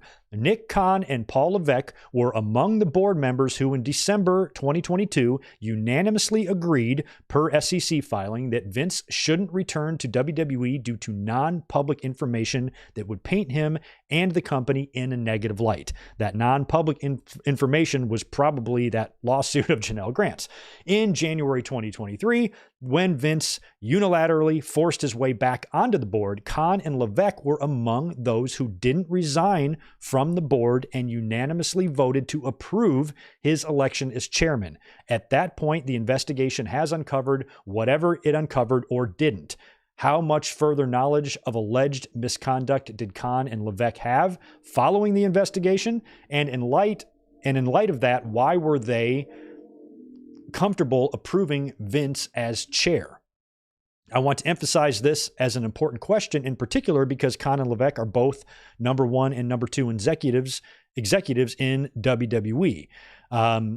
Did the board investigation fail to unearth the details alleged in the Janelle Grant lawsuit and other publicized allegations? Was there a lack of effort by the board to include her in the investigation as she claims? Was approving Vince as chair for Khan, Levesque, and Coonan merely a matter of putting self-preservation above workplace safety? Do these leaders view the allegations as not serious enough to keep Vince out and something that would simply blow over, as Khan indicated in January 2023 interview with Bill Simmons? Or is there more to the story that would make them look less complacent to sexual misconduct in the workplace? Vince had essentially threatened to prevent any media renewals or company transactions unless he returned to the company. Do Khan, Levesque, and Coonan see that as justification to elect Vince as chair?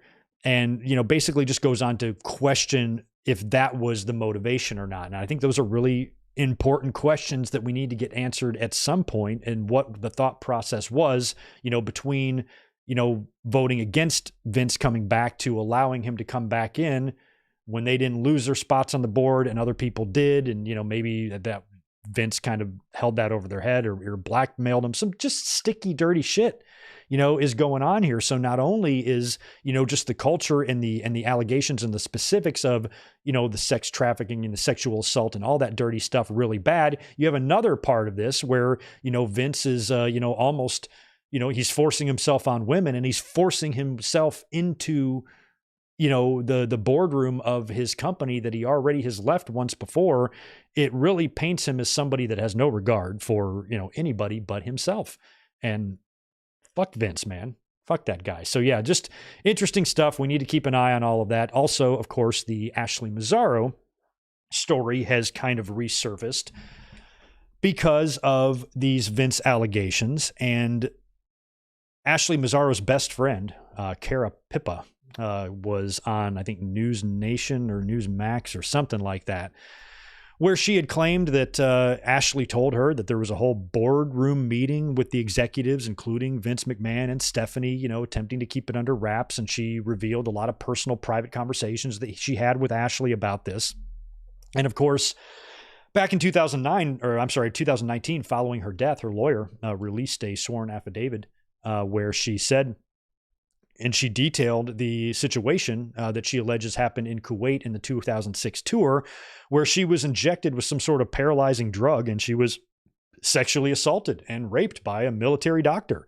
And then she reported it, and WWE tried to convince her to not go through with it. And it's a long affidavit. You can read all the details here where she mentions specific meetings and conversations with people, and even alleges that Stephanie McMahon also knew about this, as Cara Pippa did as well. So that situation has resurfaced, isn't going away. It's going to be more stuff that I think is going to play into Vince McMahon's official and eventual downfall, and inevitable downfall.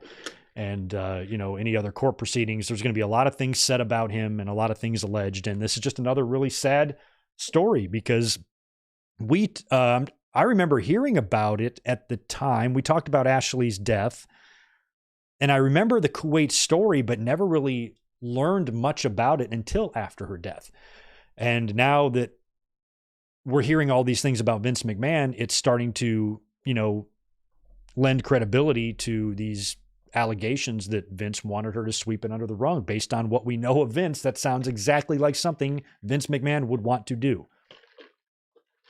We don't want to harm WWE's reputation or relationship with the military, so let's try to keep this under wraps if we can. Funny how Vince never worried about his own behavior doing that, because Vince spent his whole life trying to protect the legacy of his company, and he's done a lot of fucking damage to it with his disgusting behavior. So anyway, that's kind of all I really had on the news front there. Just wanted to mention a couple of things. And I think we should talk a little bit as well about last Wednesday's Dynamite. But let me just go back over here to the chat. If you guys could do me a favor and smash that thumbs up button for me, I would be very appreciative. And thank you again for being here on this Saturday afternoon. And we're going to be here tomorrow night watching WrestleMania 22. I haven't watched that show in years. And I'm looking forward to doing that tomorrow night with you guys hanging out, because it's been a long week at the restaurant. It was Valentine's Day this week. Ugh, I need a break. So tomorrow night will be that break. Let me see if there's anything else I need to talk about here. Yo, Foxstar Killer. Hey, sorry for being so late. Just got off work. Guess I completely missed the SmackDown review, didn't I? Yeah, that kind of came earlier, but just scroll back a little bit. Foxstar, you'll be able to hear that. Daniel Malcolm has been a member for a month. That's awesome. Welcome, dude. And Michael Cuomo says, oh no, I already got that one already. Okay. Right on. What's up, Jacob Miller? Another channel member in here. Yeah, I've kind of, Nate Dogg, it's been a little bit nice. I don't want to say nice. Nice is not the right word. It's been a good break away from it. I think in the last couple of podcasts, I purposely just didn't want to focus too much on Vince. We might have mentioned him a time or two, but I did not want to spend 30 minutes on talking about his fucking ass until we have to. At some point, we're going to get more information on him. There's going to be more news. There's going to be trials and perhaps arrests and criminal charges and more information and more, more allegations and perhaps more lawsuits. And there's going to be consequences in WWE. This is not over. This has just started. So We're going to be talking about it a lot again. So the fact that the news has just kind of calmed down for a little bit before we get blasted in the face with some more disgusting shit, it's been nice to not think about it, but be prepared to think about it again because we're going to have to. Let's talk about Wednesday's Dynamite. Valentine's Day Dynamite. Got a chance to watch this and liked it. Really thought Dynamite was fun. This is what I'm talking about from AEW, which is why I appreciate them as a wrestling promotion, is because all I've ever looked at them as is alternative to WWE. And I like that I kind of see different style wrestling. I see different wrestlers over there. You see a different vibe. Apparently, they're going to be debuting a new set here in just a couple of weeks. So they're going to spice up TV, which I do think they need because their attendance has been down. And when you combine that with low attendance in a dimly lit arena, that's when you start looking like you're stale or whatever. So you got to just keep it vibrant, keep it looking good and keeping it fresh. So hopefully this new look that they're going to debut will be awesome. And of course, we've got Mercedes Moné coming in. We got Will Ospreay coming in. Kazuchika Okada is signing with the company. So they've landed the 3 big free agents. They landed all 3 of them. I thought at least one would go to WWE, but they got them all. So that's just more talent. Talent has never been the problem for AEW. It's kind of bringing it all together. I think at times that, they've suffered or they've struggled because their pay-per-views and the quality of the matches we get on TV has never been bad. So they've always got that, sure, they're going to have a dud every now and then, a stinker, a sloppy match or something. That just happens in every company. WWE too, believe it or not. But overall, especially with their pay-per-views, they really come through. And if you're just a wrestling fan that just likes to watch people in the ring doing awesome shit, this company should be for you. But if you're focused and you're, obsessed with the storyline and blah, blah, blah, blah, then maybe WWE's more for you. But if you just like wrestling and you just like watching all kinds of it, this should be fine. And Dynamite, I thought this week was a lot of fun. Opened up with Mox and Dax. That's kind of cool. 3-letter names ending in X. Mox versus Dax. Mox beats Dax with a rear naked choke, choking him out. Really fun match, though. Dax always just goes all out, even though he's in a losing effort most of the time. And this was a solid one. I really enjoyed it. Rear naked choke there for the win. Dax passes out. Moxley will not let the hold go. Cash Wheeler sprints to the ring. He gets in there. He starts wailing away on Moxley until Claudio comes in to make the save and just hits just a squatting neutralizer on Cash. Dude is still freakishly strong to this day. And, that kind of ended with a little brawl there, but good, fun match with Mox and Dax. We have Don Callis. I don't know what I was watching here, but Don Callis basically announces that 2 members of his own faction are going to be facing each other at Revolution. We're so big and bad that nobody wants to face us, so we're going to start eating each other, or whatever he said. So it's going to be Takeshita and Ospreay at Revolution. Okay, on paper, looking at that is sexy. Takeshita and Ospreay, yes, please. However, the setup to the match is a little fucking stupid, and I don't understand this at all. Now, maybe it's because Ospreay has been a part of the Callis family, but the Callis family sucks, as a group. I was hoping it would be better than it is, but I'm not super into it. Ospreay, big free agent coming in. He's going to be, a top member of your roster. Maybe you need to get him away from that Callis family immediately. So maybe that's part of this where he's just going to come in fighting these guys. But I would think they would at least run some sort of an angle that would kick him out of the group, unless this match is going to be that angle. It's going to be Takeshita and Ospreay. Maybe Ospreay beats him and then he's attacked by Hobbs and whatnot. And that is kind of signals his, his excommunication from the Callis family, which I would be fine with because at least it would be swift. It wouldn't be drawn out or take several weeks. They just did it as soon as Ospreay hits the scene and has his first match in the company. He's done with the Callis family and he's immediately on his own. So in that context, this does make sense. But Callis's explanation, these 2 guys are just going to fight each other. I'm like, okay, why? That's fucking stupid. But okay, the match itself is going to be great. Greensboro, you're in for a treat. Wardlow won a squash after that, beat down some little fucking punk.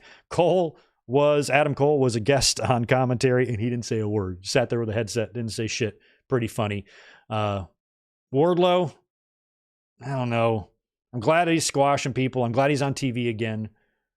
I just still don't feel like he was over like he was. And that's a shame.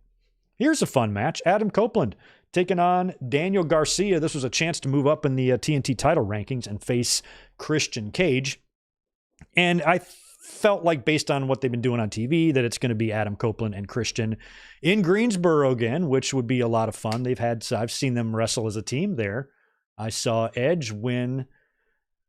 He beat Test at Survivor Series 2001 in that building. That was to unify the IC and US title. So he's gonna have won the IC, US, and TNT in the same building if he faces Christian at Revolution, which I'm sure he will, but he did not win this. This was actually a no contest. So it was a fun match here between Copeland and Garcia. I like Edge because this reminds me of like when he first came back to WWE back in 2020. Remember, what was one of the first things he did?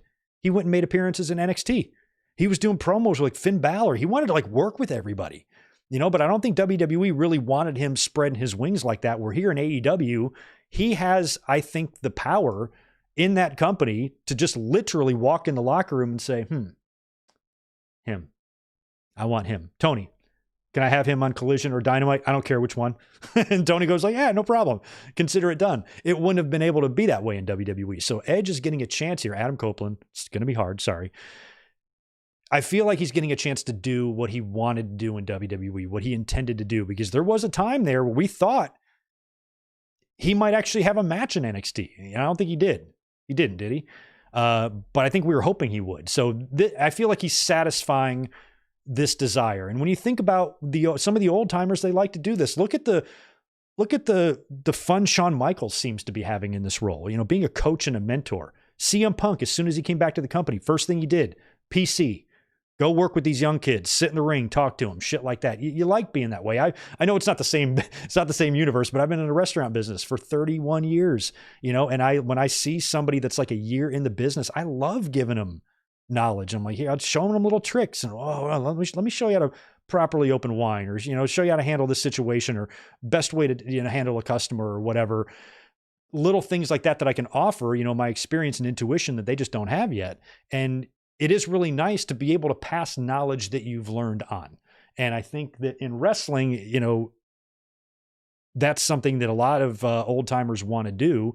And when they get a chance to do it, I think we should let them do it. So I don't really have any issue with Copeland and how he's been used in AEW, because I like it, and I think he's had some interesting matches that we never would have thought we would have seen. He gave Garcia a lot here, a couple of near falls. Garcia had him close to beat a couple of times.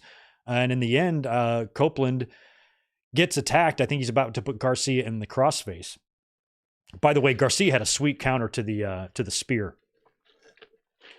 Adam came in with a spear and Garcia kicked him and then did kind of like a rollover pinning combination that Copeland kicked out of. But then Copeland's going for like the Copeland crossface on Garcia, and Nick Wayne hops the barricade. He attacks Adam Copeland. This thing was either a double, I guess it wouldn't be a double DQ. I guess no contest, because Kill Switch hit the ring as well. Nick Wayne and Luchasaurus were beating down Adam Copeland. Christian then walks to the ring. Daddy Magic, who's on commentary, gets up and tries to get in Christian's face, but he gets attacked from behind. And then Adam Copeland winds up saving Daniel Garcia from a concerto. They've got him down. They're about to hit him with it, but Copeland makes the save. And then Mother Wayne comes in. Nick Wayne's mom comes in from behind, nut shots Adam Copeland. They get him down, and Christian hits him with a concerto. So it looks like they're setting up Christian and Copeland again at Revolution, but what kind of match is this going to be? They already did the big stip match, So are you going to go backwards and just do a straight up match? I feel like there's going to be some sort of stipulation. They are in Greensboro. So Greensboro was the site of the Greg the Hammer Valentine and Roddy Piper dog collar match. They could maybe do that, but I feel like we've seen dog collar matches already in AEW, some good ones, Punk and MJF, right? And then, of course, Briscoes and FTR is a match that still makes me cry when I think about it. So we've seen some good ones. So I don't know if that's a match they could do just to tribute Greensboro. I don't know. But I feel like Copeland will actually win the TNT title this time, because he did win it at the last match and then he lost it. So I feel like he could and he probably will win it here in Greensboro. But I don't know what kind of match they're going to do. It's weird.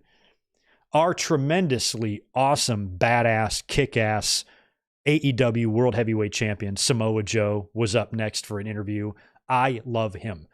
In case of emergency, break open Joe, because he has fit in right perfectly here. What a great person to hold the title right now while MJF's injured, while Adam Cole's injured. He ain't dropping it at Revolution, I don't think. Of course, he's got to face both Swerve and Hangman Page, who wrestled to a draw last week. And since it was supposed to be whoever won got the match, since neither man won, it turns out to be a triple threat. Joe's not happy about it, but also, not being a bitch about it. He's like, fine, this is horse shit. I shouldn't have to face both these assholes, but I will, and I'll fuck them both up. That's basically his message. And that's what he said. Came out in the suit. Looks great with the belt. God damn, I love Samoa Joe. So Swerve then comes to the ring, and he, just basically talks about how he's on the road to becoming the greatest of all time, and really talks about his accomplishments and his legacy. And, Hangman Page, you knew he was going to come out, and this new kind of heel version of Hangman is really fun. I like him a lot. And I like that he's so hung up on the fact that Swerve didn't win. He goes, I signed a contract that said the winner gets to face Samoa Joe, and you did not win. He will not shut up about that. He's got that Fu Manchu thing going on. He is hilarious. And he's going to be great. I'm really excited to see him really get into this heel character, because it's going to be fun. So he is just all over the place with his logic, and he doesn't think that Swerve should be in the match, but he also thinks he should. And that's when they kind of get in each other's face. And that's when Joe just steps in and just tells them both to knock it off. He goes, I'm just going to fuck both of you up. Both of you can shut up. You're both going to fall victim to me. You're not going to pin me. You're not going to pin me. You're not going to pin him and win my title without pinning me. Fuck both of you. And he left the ring, leaving Hangman and Swerve to kind of have their face-to-face. So I really like that from Samoa Joe. I really, really hope that at Revolution, if Joe retains, we don't have the fans complaining about Swerve. They should have put Swerve over and stuff. Yes, they should. I think Swerve Strickland is going to be AEW World Champion. I think Swerve Strickland is going to be AEW World Champion this year. I just don't think it's going to be at Revolution. I don't think it should be in a one-on-one match. Or I'm sorry, in a triple threat match like this. I think he should just get a title shot in the main event of a pay-per-view at either Double or Nothing or All In. All In might be a ways off. That might be too long to wait. Maybe you have to strike quicker than that. So Double or Nothing in Vegas, main event, Swerve wins the AEW World Heavyweight title right there at T-Mobile. Do that again, because there is another guy that also won the AEW World title right there in T-Mobile. I was there to see it, and he doesn't work in that company anymore. So maybe doing that again and having Swerve win the title there might be a better platform and stage for that, because in Greensboro, and of course we're not sure, but I kind of feel like the Bucks and Sting and Darby is your main. So if you're going to belt Swerve, that's main event stuff. That's not middle of the card triple threat stuff. So I think that Samoa Joe should choke one of them out. Doesn't matter which one. It could be Swerve. Who cares? Swerve's going to win the title later this year anyway. So what's the difference? And Samoa Joe chokes one of them out and retains the title. That's what I think should happen. Plus, if it's not the main event, you can't put the belt on Swerve yet. You got to wait on that. So just wait until the next pay-per-view, then do it. Or if you really want to ride with it, you could go all the way to All In and give him a stadium victory, And who knows, by then he'd be, I guess, is he babyface already? I guess he kind of is now, right? I guess he kind of is babyface. It's hard to believe that somebody who just home invaded someone and stood over the crib of someone's daughter is a babyface now, but I guess he is. So I'm going to wait on Swerve, not do it at Revolution. Then we had the Young Bucks defeating Top Flight. They're still wearing the red or the white suits with the blood all over them. And they beat Top Flight, and then they are about to be interviewed by Tony Schiavone. And that's when they say they are now number one contenders. We just beat a team like that. We're the new number one contenders. They flash the number one contender graphic on the screen. and they shove Tony Schiavone down. They actually shove him on the ground, and as they try to help him up, that's when Darby Allin comes sprinting out there with Sting's bat. Sting is not on the show. The Bucks retreat. And, Darby gets on the mic, and he's like, the original mission statement is dead. You guys wanted... Darby said that he started just talking about the Bucks and how douchey they are. And that's when he drops the Cody reference. And he said he wanted a job here so bad. And thank God at the time there was an EVP here with some brains. And I'm not talking about Kenny Omega. And he talked about how, the Bucks it was all friendship wrestling. All they did was hire their friends. And on the first ever Dynamite, he wasn't on the show, but Brandon Cutler was. Brandon Cutler. So that was pretty funny. And I thought it did a good job of painting the Bucks as the asshole EVPs that they are. I didn't have too much of a problem with it. And Darby said, I don't know what kind of tussles you guys got into in homeschool, but this is Sting's final match. This is a big deal. And that's when Darby basically makes the Revolution match official.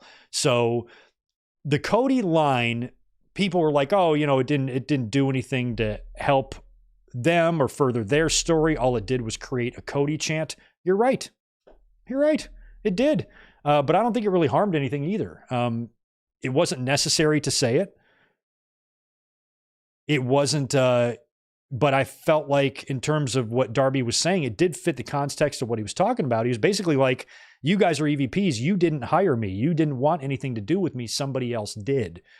So I didn't really think it was that out of place. You know what I mean? And it was such a small part of the promo. It was just one line of the dialogue that, yeah, it was a zinger, but I don't even know why it warranted or sparked the amount of debate that it did. I didn't even think it was that big of a deal. But I think even Dave Meltzer was critical of it. He didn't like it or whatever. But I was like, okay, I didn't really see the big deal. I mean, I understand what people are saying about it, but it wasn't. When I came away from that promo, the last thing I was thinking about is whether or not the Cody line made sense. I thought it was kind of cool that he dropped a little bit of a Cody Rhodes reference because everybody knows Cody used to work there. So I liked it. I didn't have a big issue with it, and it was fine with me. But that does make you wonder with the Bucks heat that they're developing. I mean, if the match is the main event in Greensboro, how are the Bucks going to win in that scenario? I think that's what maybe you have to think about. If for some reason Sting wants to go out on his back, then I think maybe that match needs to be in the middle of the card. But I think Tony Khan's going to talk Sting into winning, and I really think it would be awesome in Greensboro if they gave Sting at the end of that match when him and Darby won, if Sting were to get some sort of like a Ric Flair in 2008 retirement ceremony. Leave the memories alone, and just have, some surprise legends come out there and, maybe people he's had history with before, and get the Lugers and the Steiners and anybody you can, to come out there and kind of send him off and celebrate him in Greensboro with the fans clapping and cheering and crying.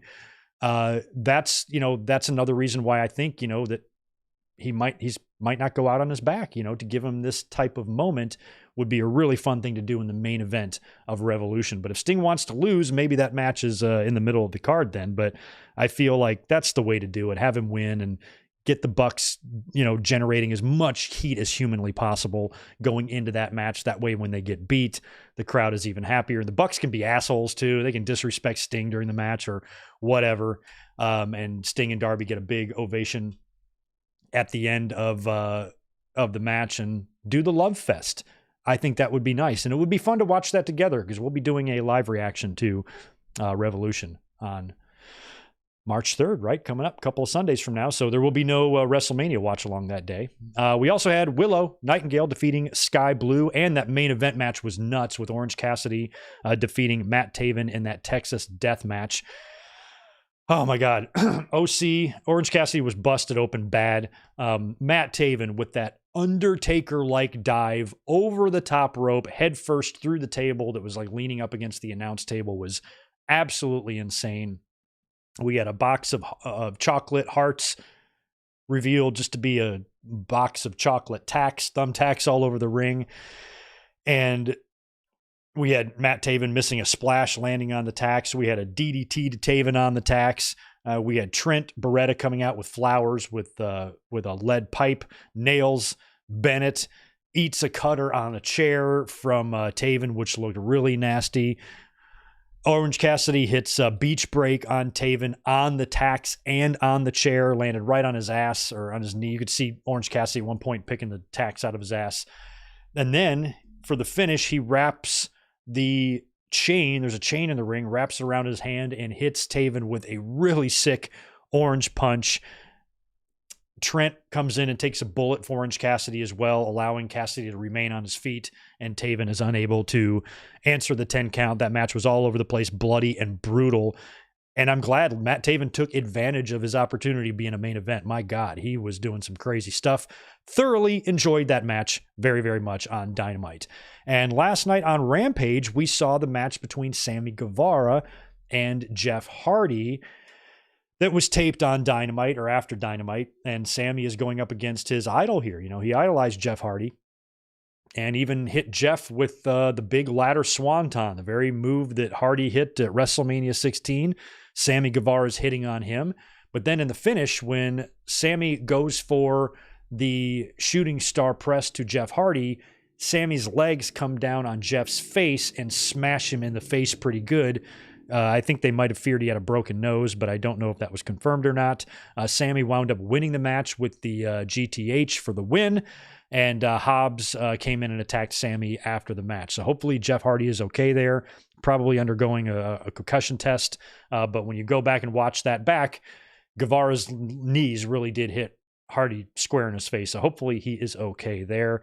And I also noticed that the Bang Bang Scissor Gang beat Jarrett and Satnam Singh in the Dark Order in a big 12-man tag last night as well. So that those sets of trios titles, we need to unify those. We need to scissor those together, if you know what I mean. Here's what we have for Revolution. Samoa Joe defending the title against Hangman Page and Swerve Strickland.